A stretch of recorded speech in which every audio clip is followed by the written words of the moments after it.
Welcome to Fresh Talk Media. Today we have an important issue to talk about. And we have Mr. Clem, who is a political analyst. Mr. Clem, thank you for coming around. Thank you. And without wasting any much of your time, we are diving straight to the question for today. It looks like the Deji Adeyanju, Barrister Deji Adeyanju, it's changing from what people think he used to be. What do you have to say? Because recently he made some kind of statement that he will be surprised if Peter Obi managed to win 2 states, only 2 states in Nigeria during the next forthcoming 2027 election. That if Peter Obi gets just 2 states out of the 36 states in Nigeria, that he will ever give him so much respect. What kind of message is he trying to pass to Nigeria? Anyway, thank you for having me. Barrister Deji Adeyanju, we know him as a civil rights activist. Yes. The way he's sounding these days, always coming after Peter Obi, I don't know whether I would say he's not working for APC or what, I don't know.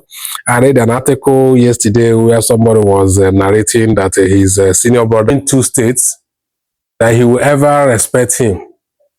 I will tell him that Peter Obi don't need his respect. What he's supposed to put on the table that if Mr. Peter Obi, if he managed to win 2 states, that he will give up his legal practice license. That's what I want him to say. Let him tell us that if Peter Obi managed to win 2 states in Nigeria during 2027 election, he will give up his practicing license as a lawyer. That's when we will take him serious. But saying you ever respect Peter Obi, no, Peter Obi don't need your respect. People are lambasting Peter Obi every day on the social media, laying all kind of insult on him. He doesn't give a damn. He doesn't come back to lambast them or throw shit at them. No. Talk of Deji. If he decided to join them to be, criticizing him unnecessarily, it's up to him. But that's not what we know him for. He has been showing that he is someone fighting for the poor masses, having interest of the poor interest at the heart. But finally, at the end of the day, we're not seeing that he's changing his tone. This part is no longer what we used to know him for. So it's up to him to decide the area he wants to. He's a Nigerian, mind you. So despite he's a civil rights activist or something, he has a right to vote. He has a right to support a candidate. So he don't need to fight him a lot if he decided to not to support Peter Obi. I have seen him several times talking about Sowore and President Tinubu. If President Tinubu cannot, power should not go back to the north, and President Tinubu should continue and complete 8 years. So it's up to him. He has a right to decide whatever he wants to do with his own vote. The same way Nigerians who are suffering today in Nigeria, on the street of Nigeria, roaming about looking for a job. These graduates that have been finishing school for how many years now? We have people who have graduated for over 10 years, they don't have a job. They're still working about. This is a country you will see somebody who is almost 30 years, 30-something years. He doesn't have a job, talk of having a family of his own. Because you need to satisfy yourself, you need to feed yourself first before you're talking about having another person with your life. So those are the kind of things we are seeing today in Nigeria. And it looks like the president and the government of today, they have tried to suppress and they corner all the social activists in the country. They hardly talk. The ones that are talking right now, they're just either you are speaking in the favor of the president or the government, or you are just quiet. So Nigerians are just left to decide their future by themselves. So 2027 is going to be very critical in the sun and the power for every Nigerian, both home and abroad, because people are feeling the rot. It's not only people at home. Thank you for that answer, Mr. Clem. So the second question is, the former president of Nigeria, President Olusegun Obasanjo, is actually giving his full support for Peter Obi to contest for this 2027 election. Does it look like he believes in Peter Obi's agenda? Is he trying to tell Nigerians to also support Peter Obi? What is he trying to say? Most of the opponents, politicians are against Peter Obi, but he is giving his support to Peter Obi to continue with his dream and his plans to contest as the Nigerian president for 2027. What do you think about this decision from our former President Olusegun Obasanjo? Yeah, thank you. You need to understand that right now in Nigeria, any person that believes that Nigeria is not moving forward are looking towards the side of P2B. Anybody in Nigeria today who thinks that Nigeria is working is not being truthful to him or herself. But you need to understand that Chief Olusegun Obasanjo, during his time from 1999 to 2007 when he handed over to Yar'Adua, he did well because a lot of things we don't have any foundation under democracy. He was the one that built a lot of structures and a lot of foundation we have today that we are standing on this democracy. EFCC, ICPC, he was the one that, enacted all those acts and they started working and build their structures and everything that they are starting to work today. He paid back all our debt. So he did a lot.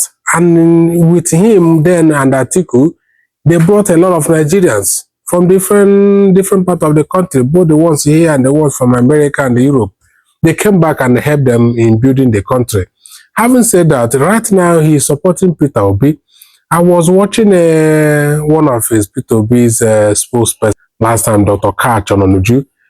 He was saying that President Obasanjo is also in the forefront trying to coordinate and appeal to some of the groups, especially some of them in the north, and in a way to see how they can have a one front and fight what they are considered as a collective enemy.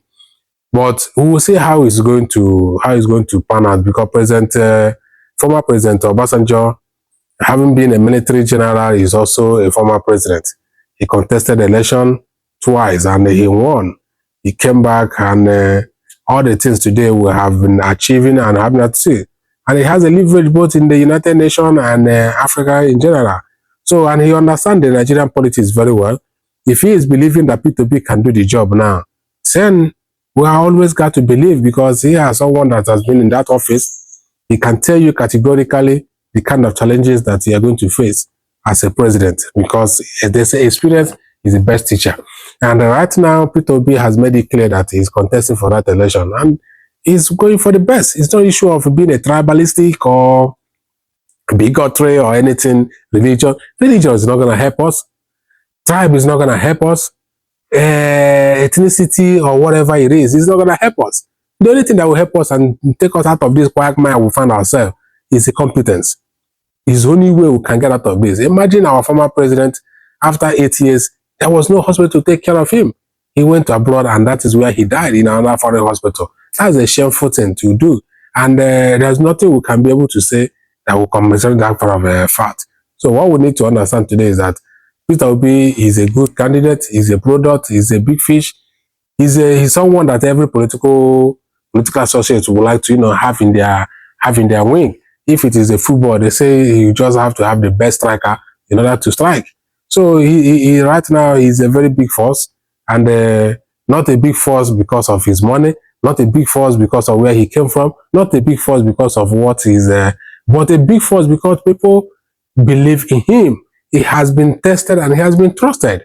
So it's not the first time he's holding a public office. He can go and check his track record, like I always say, go and verify. So Nigerians don't want anything that will bring hardship again on them. They want somebody that will come and bring a prudent to the resources Nigeria has. Because Nigeria is not about we don't have money. We have a full hard of money, but how we are managing the money is what is causing a very big hardship and problem in our state today. There's money, but mismanagement is a bigger problem. You see a governor, you see a ministers driving Rolls Royce, driving all kind of most expensive cars. And you ask yourself, what are they using it for? How do they get the money? They can account for it. So these are the kind of things the government need to look into and the government need to stand and stop. These are the money you can use to build and better people's life, build schools, build hospitals, bring and attract kind of infrastructures and companies so that people can get a job immediately after graduation from schools. But right now, we don't have a job. A lot of people are looking for means to travel abroad because there's no opportunities. So these are the kind of things they need hope. Somebody that will be able to come in and create this hope and build things on ground for them to see and make their life better. Wow, that's a beautiful one. Please, my dear viewers, quickly drop your thoughts in the comment section about this. This is Fresh Talk Media. Subscribe to this channel if you haven't. See you again in our next